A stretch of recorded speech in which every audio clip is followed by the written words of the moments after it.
is R.Swathiramya, Assistant Professor, AIDS Department, SNS College of Engineering.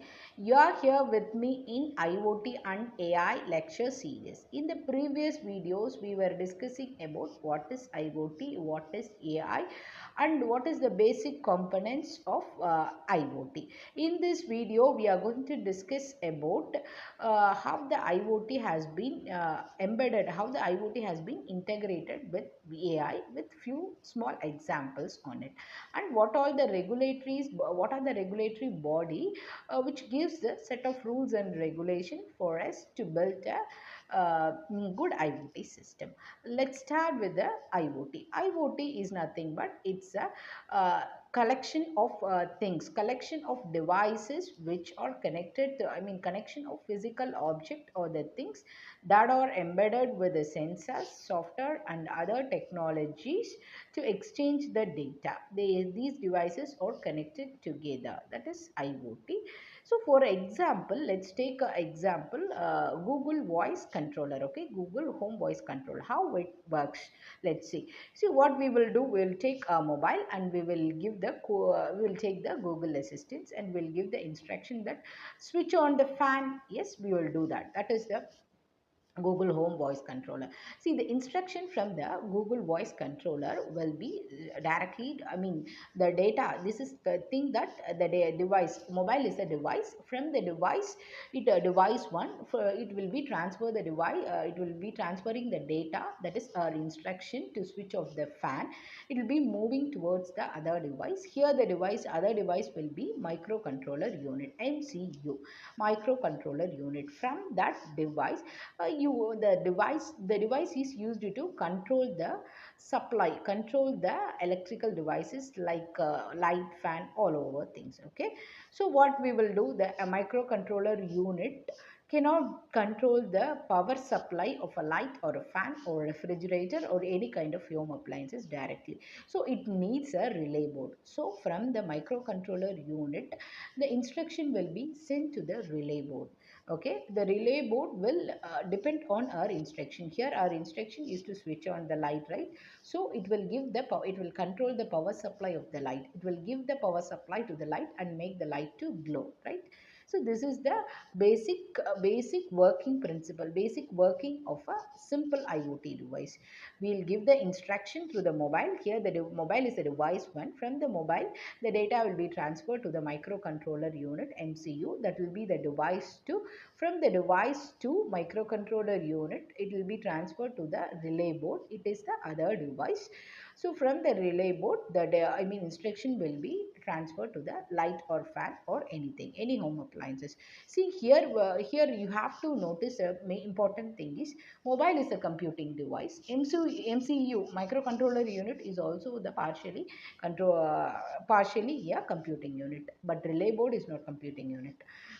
Is not a computing device, and also light is not a computing device. You right? They are a non-computing device. See here, very important thing is you have different computing level devices, not at the same level of computing. See, if you want to transfer the data from mobile 1 to mobile 2, both are computing device.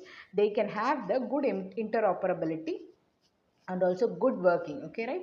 But when you try to connect computing device, non-computing device, non-computing device, computing device, mixture of computing and non-computing device, you will have the challenges like interoperability.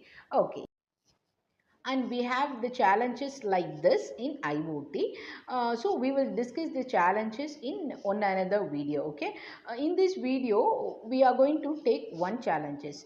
For example, let's see, we are connecting the n number of devices all together. So here the devices has to identify the other device, and also the devices has to prove to the network that itself, okay, it should have the self recognition, and also it should identify other devices in the network. We are not going to connect 100 devices or 200 devices. Here we are going to connect the millions of devices together. Okay, The application of IoT is very wide. So we are going to connect a number of devices. For example, let me say a small example. Okay, so I'm just going for the two classes, third year A section and also third year B section. When someone tell me that Mr. Karthik, student Karthik has been doing something else. Okay, Karthik, if it is A section, there are two Kartiks. They have been differentiated with the help of roll numbers, right? Only if they are telling about the roll number, I can identify which Karthik it was. When they generally telling that Karthik from AIDS department, there will be a 6 to 7 Kartiks in AIDS department. Second year one Karthik, third year one Karthik, for final year one Karthik. They also has to be differentiated with the help of roll numbers. That is the purpose of roll number, right? So similarly, because even though if you tell the name with the roll number, you can able to identify the person in the college, right? So everyone have a unique roll numbers, so unique register number. So similarly here, each devices should have the unique IDs that was called as a object ID.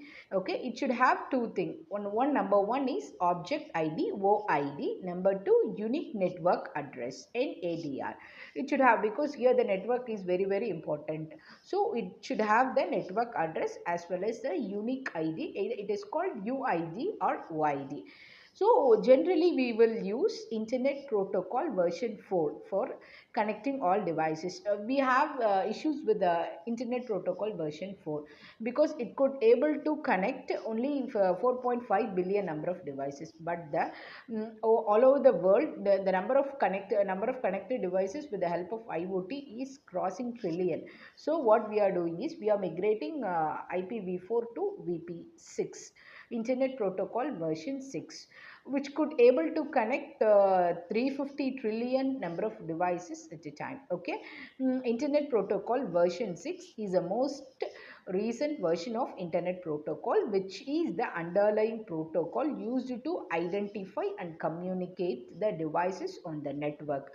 It have the unlimited addressing capability. That's why we are going for IPv6 for IoT. Okay, so with the help of addressing capability of IPv6, we could able to handle the challenge of unique IDs for the devices. Okay, so in the next video we'll discuss other challenges. See you. Bye bye.